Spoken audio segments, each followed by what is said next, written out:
Wanted to say a few things about what's different about this movement. It's a very beautiful and touching, most gratifying feeling to have lived through the early movements of the 60s up to now, because this movement feels like it's about something.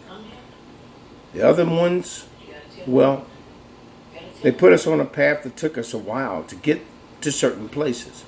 But this one has a feel like it's not going anywhere. It's not going to stop. It can't be compromised. And it won't be moved to a point of settling on something, nothing less than equality for all people in this country. And it's a beautiful thing. I think that we should get behind who's ever preaching for reparations for black people, who's ever pushing for equality in how we're policed, how we're treated by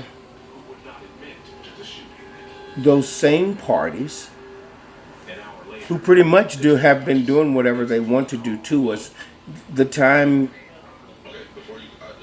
for that sort of thing taking place is over now. It's past. We should always take into consideration that the police are there for us as long as we hold them, just like we are to hold our elected officials accountable for the things, the decisions that they make. I mean, just think about it as far as politicians alone are concerned.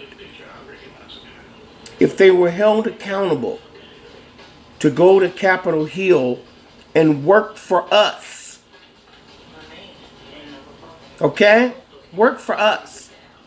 Yes, corporations and businesses, yes, they have to have their place among society. We all understand that.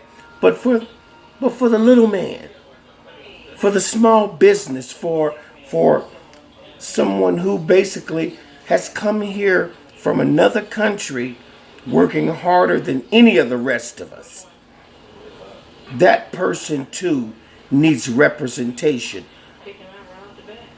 The politicians on Capitol Hill who represent mostly Wall Street and all the other big business that's in our country, they all should be flushed. Every last one of them.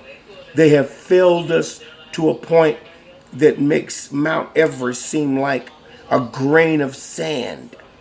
They've sat there for years and years and years and not done anything. And the thing that should have changed us and should have united us against them was when they publicly stated they would do nothing to help President Obama. How egregious does it get? This is a man who was not only a statesman, a Harvard professor, and you would treat him that way. The way that you treated President Obama proved to us that the Republican Congress has to go. They have to. And as far as all the rest of them are concerned, if you stood idly by over these last 12 or so years, you have no excuse whatsoever. It all points to your dereliction of duty as far as going to Capitol Hill and working for the American citizens, the same people who put you there. You all have no excuse.